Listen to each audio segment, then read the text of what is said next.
Hai guys, selamat datang kembali di podcast Room 29. Gimana nih kabar kalian setelah kemarin lebaran terus libur panjang? Semoga kalian sehat selalu, dilancarkan rezekinya dan dimudahkan segala urusan kalian, amin. Ini record tanggal berapa ini? Tanggal 23 April. Ya lebaran udah kelewat lama sih, tapi ya masih bulan Syawal sih, jadi masih agak relate ini. Oh ya, kalau kita ngomongin lebaran nih, kalian tahu nggak kalau pas lebaran atau momen menjelang lebaran, kejahatan cyber itu meningkat sebanyak 30% menurut Lembaga Konsumen Digital Indonesia. Ini yang pernah aku baca ya. Jadi penjahat cyber ini meningkatkan serangannya saat momen lebaran. Kenapa? Karena di saat momen lebaran fokus kita cenderung berkurang. Misalnya kita dapat email atau SMS yang isinya link phishing. Kalau pas di hari biasa kita mungkin aware, sadar kalau isi SMS atau email ini berbahaya. Tapi pas lebaran karena euforia atau excitement kumpul bareng keluarga menyebabkan fokus kita menurun dan akhirnya menjadi korban dari serangan cyber ini. Seperti data dari Lembaga Konsumen Digital Indonesia tadi yang bilang katanya kejahatan cyber meningkat sebanyak 30%. Ya memang faktanya seperti itu di lapangan ya guys. Ya ini sedikit gambaran atau fakta yang terjadi di sekitar kita aja sih. So di episode ketiga ini aku akan kembali bacain satu cerita yang udah dikirim salah satu pendengar podcast Room 29 melalui email room29@protonmail.com. Ya ini kalau dari judulnya menarik sih. Judulnya adalah Dunia yang Seharusnya Tidak Aku Lihat. Wah, apa ini? Penasaran? Oke, langsung aja kita bacain cerita di episode ketiga ini. Siapkan posisi ternyaman kalian, ambil secangkir kopi, dan bersiaplah untuk memasuki sisi gelap dari internet.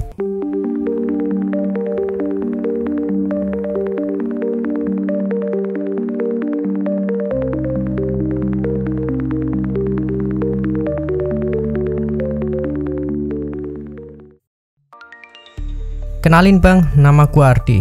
Gua nggak sengaja nemu podcast ini pas lagi nyari-nyari di Spotify, dan gua langsung tertarik sama konsep lu bang. Oke, terima kasih. Kebetulan juga gua punya pengalaman seputar dunia cyber, yaitu dark web. Wow, dark web guys. Yang mau gua share ceritanya di sini. Dulu gua kerja sebagai penjaga warnet game online di tahun 2015. Waktu itu hidup rasanya simple banget, nggak kayak sekarang yang makin kompleks. Jadi kerjaan gua tiap hari buka warnet, bantuin para gamer, dan kadang sambil iseng baca-baca di forum Kaskus. Oh, Kaskus ya tahun 2015, Kasus masih ada sih. Hidup di warnet itu bukan cuma soal ngejaga komputer, tapi juga ngobrol bareng temen, berbagi cerita, dan kadang dapat info-info menarik dari dunia digital yang gak lu temuin di tempat lain.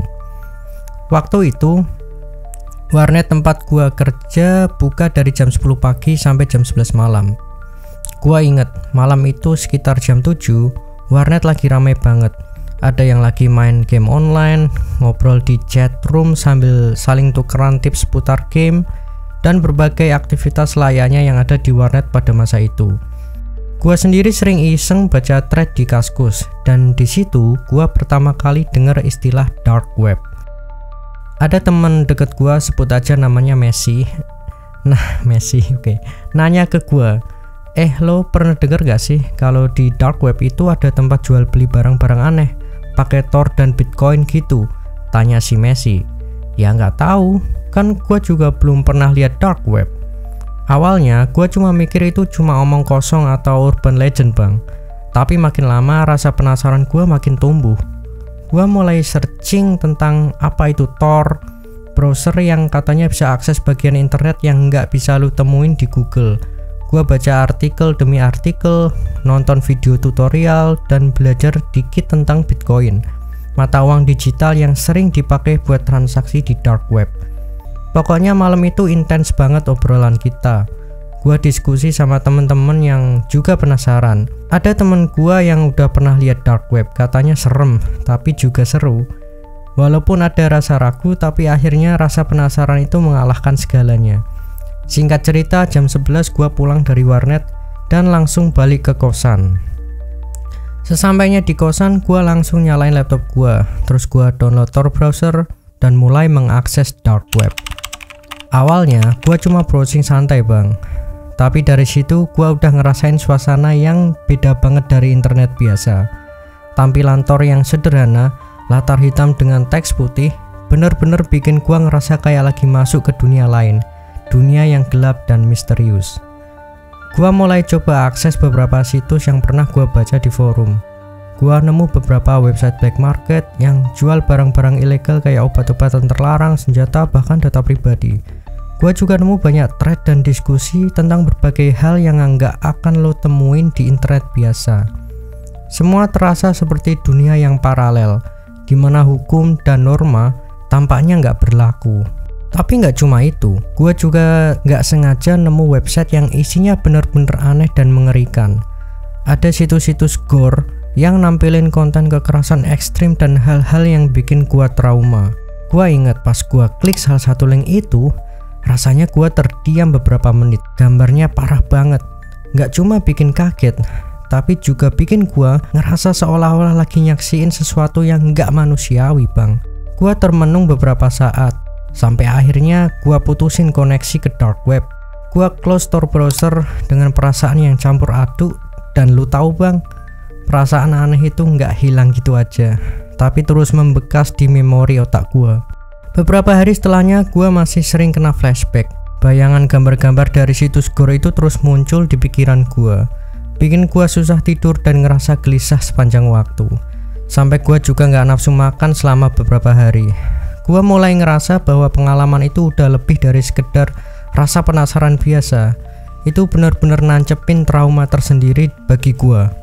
Saat itu, gua berpikir dalam hati, apa gua udah salah ya?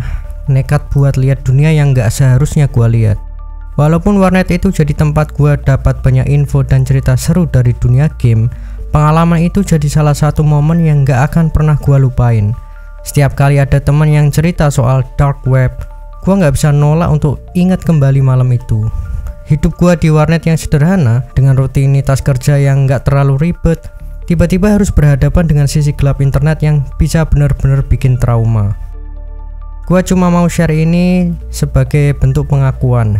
Mungkin bagi sebagian orang, dark web itu cuma hal yang biasa. Tapi bagi gua, pengalaman itu benar-benar nyata. Mulai dari rasa penasaran yang bikin gua nekat, hingga akhirnya ngerasain langsung dampak yang gak gua bayangin sebelumnya. Meskipun sekarang udah lama, kenangan itu masih membekas di ingatan gua. Dan tiap kali gue dengar tentang dark web atau teknologi seperti Tor dan Bitcoin, gue selalu ingat malam itu.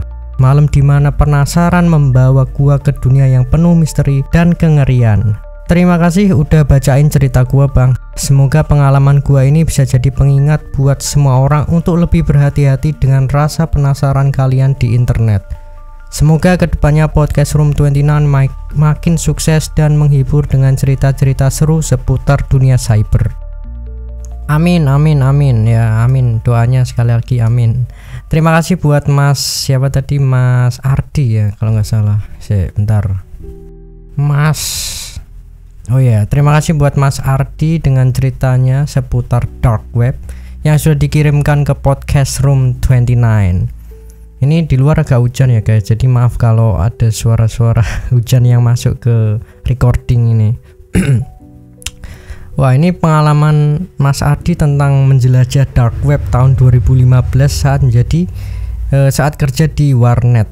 Wah, ini mengingatkan aku zaman-zaman dulu, zaman masih kuliah itu ya 2015-2016 juga aku pertama kali dengar istilah dark web dan mengakses dark web itu tahun-tahun segitu. Masih ingat banget dulu malam-malam di Kajur ya, kantor jurusan itu sama temen-temen pada penasaran terus buka Tor dan ngakses dark web. Salah satu situs yang aku masih ingat dulu itu kalau nggak salah situs ya ini apa black market. Kalau nggak salah dulu apa ya, Silk Road apa Alpha P gitu lupa. Pokoknya pertama kali lihat anjay ini wah, serius ini barang-barang ilegal yang kayak obat-obat terlarang, terus ada malware juga dijual di black market itu. Dan itu juga pertama kali kenal dengan Bitcoin ya, cryptocurrency itu pertama kali aku tahu ya dari dark web itu. Penasaran nih, ini apa Bitcoin kok bayarnya pakai Bitcoin dan lain sebagainya kan. Itu sebuah pengalaman apa ya, it's so interesting karena apa, rasanya pertama kali ngakses itu kayak wow, this is something else, kayak masuk bener-bener iya kayak yang ceritanya Mas Ardi tadi, masuk ke dunia yang penuh misteri dengan kengerian dan kemisteriusannya. Itu kalian coba deh kalau ada yang relate dengan cerita ini, kalian mungkin generasi milenial yang pertama kali ngakses dark web zaman-zaman segitu, itu apa ya, ibaratnya kayak dulu waktu awal-awal internet masuk itu kan perasaan kita vibes-nya itu wah ini apa, seru gitu loh ya kan, ngakses internet, Facebook dan lain sebagainya itu kan menemukan suatu hal yang baru. Ini sama vibes dan perasaan yang sama ketika menjelajah dark web pertama kali. Kalau bagi kalian yang belum tahu dark web dan Tor, ya sebenarnya dark web adalah ibaratnya gini, aku ini aja ya analogiin secara simple biar kalian yang nggak begitu paham IT ini paham apa itu dark web ya. Sebenarnya dark web itu ibaratnya bagian kecil dari internet yang hanya bisa diakses melalui jalur khusus atau software khusus seperti Tor. Tor adalah browser ya kayak Mozilla Firefox, tapi ini khusus untuk mengakses dark web. Tor itu singkatannya The Onion Router. Jadi kalau internet biasa ya ibarat pusat perbelanjaan dan toko yang terbuka untuk umum gitu. Nah dark web ini ibaratnya pasar malam yang tersembunyi di gang-gang sempit yang nggak ke indeks Google gitu atau mesin pencari lain. Jika kalau kalian search situs di dark web gitu, misalnya kalian tahu nama situs di dark web itu, tapi kalian search di Google itu 100% nggak akan muncul karena ya itu nggak ke indeks Google. Ibaratnya tadi itu pasar malam yang tersembunyi di gang-gang sempit gitu kan. Nah di dark web itu URL atau domainnya itu nggak bisa kalian inget secara gampang. Misalnya kalau internet biasa kan facebook.com, youtube.com gitu kan. Kalau di dark web itu enggak.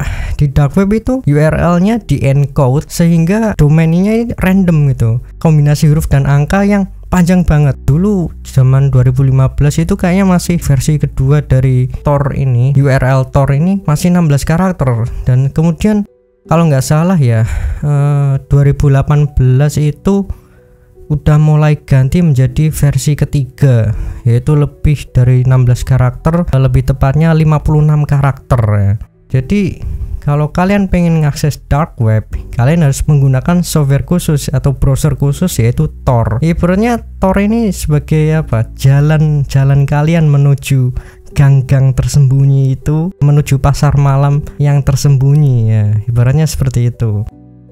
Awal-awal dulu itu aku tahu dark web itu masih yang tadi versi kedua itu. Jadi versi kedua itu ibaratnya masih lebih gampang untuk dilacak siapa ini yang akses website tertentu. Kalau kalian menggunakan Tor, ibaratnya kalau kalian mau ngakses satu website di dark web itu setiap jalan itu dienkripsi. Jadi itu akan sangat susah untuk dilacak kembali siapa yang mengakses pertama kali gitu kan. Nah itu di versi kedua itu ibaratnya masih gampang lah untuk di reverse engineer gitu, mungkin dibalikkan lagi trafficnya. Dan akhirnya Tor projectnya ini meningkatkan menjadi versi yang ketiga, yaitu menggunakan 56 karakter, dan di sini menggunakan SHA-256 ya, menjadi 56 karakter. Jadi URL-nya lebih random, lebih panjang dan lebih susah lagi diingat, dan itu lebih secure. Ibaratnya lebih susah dibobol aja sih. Nah terus kalau kita ingat 2015 itu awal-awal Tor itu masih Tor dan dark web itu masih awam, masih banyak sekali yang belum familiar dengan Tor dan dark web ya. Hanya ya orang-orang yang paham IT bener-bener yang udah mulai masuk ke dalam dark web menggunakan jaringan Tor dan lain sebagainya. Di tahun 2015 itu sudah ada pembahasan mengenai bagaimana cara meningkatkan keamanan atau security dari jaringan Tor ini agar lebih secure. Nah pada akhirnya 3 tahun setelahnya tadi versi ketiga dari Tor ini diluncurkan. Tapi di antara tahun 2015 sampai 2018 itu tahun berapa ya, 2017 itu kalau nggak salah, black market yang kayaknya yang Dulu pertama kali aku coba akses itu ya namanya Alphape apa Hansa gitu ya, aku lupa. Pokoknya itu pertama kali website yang pertama kali aku akses itu dulu Alphape atau Hansa, lupa pokoknya. Nah itu 2017 di take down oleh FBI, situsnya ditutup, namanya operasi apa itu lupa. Pokoknya itu gabungan internasional lah antara FBI, Europol dan sebagainya. Itu pemilik Alphape itu ditangkap di Thailand. Terus kalau nggak salah itu berakhir ya, maaf ya, bunuh diri gitu kan, karena nggak mau ditangkap oleh pihak berwenang dan sebagainya kan. Terus 2021 itu versi kedua dari URL Tor itu tadi udah nggak bisa kalian gunain. Jadi kalian harus menggunakan versi ketiga untuk mengakses dark web. Di Desember 2023 itu juga ada lagi salah satu black market namanya Kingdom Market, itu juga di take down lagi sama Interpol Jerman, dan itu banyak banget ribuan vendor dan hal-hal ilegal yang ada di situ.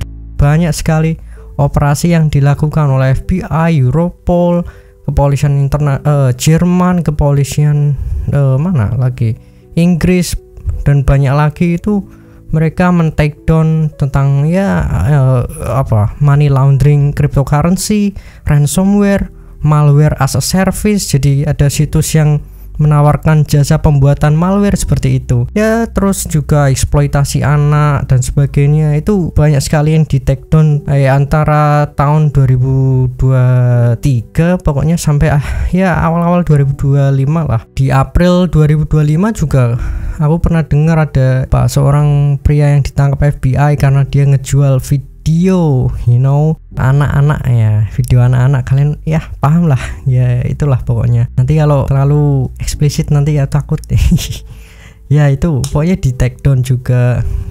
Dia ditangkap di Amerika itu karena dia memposting video itu di dark web. Ibaratnya tahun 2015 sampai 2025 itu dark web penuh intrik, penuh lika-liku, pengejaran ibaratnya kucing sama tikus itu saling kejar terus antar pihak berwenang sama penjahat ya, sama kayak yang aku bahas di episode pertama itu tentang forum hacking. Itu nggak ada habisnya ya.